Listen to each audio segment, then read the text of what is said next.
तो सबसे पहले आपको आरबीआई के उस फैसले के बारे में बताते हैं जिसने कई लोगों को बेचैन कर दिया है, क्योंकि इस फैसले के तहत रिजर्व बैंक ऑफ इंडिया ने देश में इस्तेमाल होने वाले 2000 रुपए के सभी नोटों को अब वापस लेने का फैसला किया है।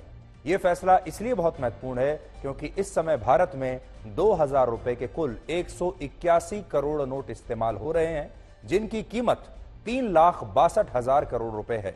लेकिन ये सारे नोट अब 30 सितंबर के बाद लीगल टेंडर नहीं माने जाएंगे, और लीगल टेंडर का मतलब उस करेंसी या मुद्रा से होता है जो कानूनी रूप से वैध मानी जाती है। और इस हिसाब से 30 सितंबर के बाद 2000 रुपए के ये 181 करोड़ नोट कानूनी रूप से वैध नहीं माने जाएंगे, यानी ये कागज का टुकड़ा बन जाएंगे। आगे बढ़ने से पहले आपको दिखा देता हूं, ये वो 2000 रुपए का नोट है। अपने दर्शकों को हम दिखा देते हैं, आप अच्छी तरह से जी भर के इस नोट को आज देख लीजिए। अब इस नोट की दो कहानियां हैं। हमारे देश में ऐसे भी लोग हैं जिनके पास ये 2000 रुपए के नोट बहुत प्रचुर मात्रा में हैं, बहुत ज्यादा हैं। वो लोग आज बड़ा परेशान हो रहे होंगे, उनके लिए तो आज की रात बड़ी भारी होने वाली है। और कुछ लोग ऐसे होंगे जिन्होंने कई महीनों से 2000 रुपए का नोट देखा भी नहीं होगा, उनके पास होगा भी नहीं और उन्होंने देखा भी नहीं होगा। इसलिए आप भी अब इसके कुछ आखिरी दर्शन कर लीजिए। कुछ महीनों के बाद ये 2000 रुपए का नोट अब आपको देखने के लिए भी नहीं नसीब होगा।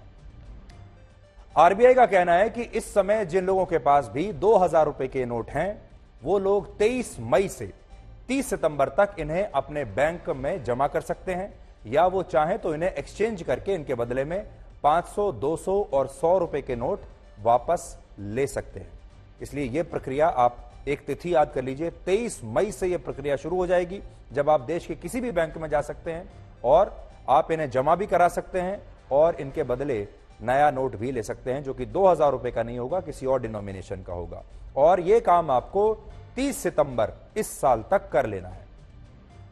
इसके अलावा अगर कोई व्यक्ति 2000 रुपए के नोट अपने बैंक खाते में जमा कराना चाहता है तो वो कल से ही ऐसा कर सकता है, लेकिन इन नोटों को बदलने की जो प्रक्रिया है वो 23 मई से शुरू होगी और फिर यह प्रक्रिया 30 सितंबर तक ऐसे ही जारी रहेगी। यहां दो और बातें बहुत महत्वपूर्ण हैं। पहली बात, बैंकों के अलावा आप ये नोट आरबीआई द्वारा बनाए गए केंद्रों पर भी बदलवा सकते हैं। देश भर में आरबीआई के 19 रीजनल ऑफिसेज हैं, जहां इन नोटों को 23 मई से 30 सितंबर के बीच बदला जा सकेगा।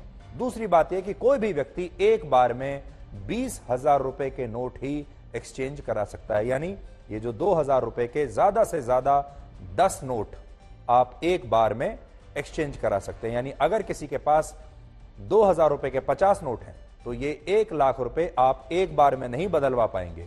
एक बार में आप 2000 रुपए के सिर्फ 10 नोट ही बदलवा सकते हैं, ये अपर लिमिट है।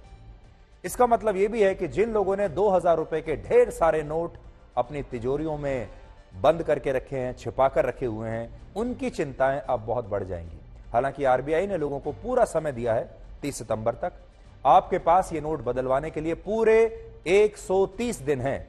और इसके अलावा आरबीआई ने सभी बैंकों को यह निर्देश दिया है कि वो अब अपने ग्राहकों को 2000 रुपए के नोट जारी नहीं कर सकते, और तत्काल प्रभाव से यानी आज रात से ही अब कोई भी बैंक 2000 रुपए का नोट इशू नहीं करेगा। और कल से जब आप बैंक में जाएंगे और बैंक में रखा अपना पैसा निकालेंगे तो बैंक आपको 2000 रुपए का नोट नहीं देगा, ना ही आपको कहीं एटीएम से मिलेगा।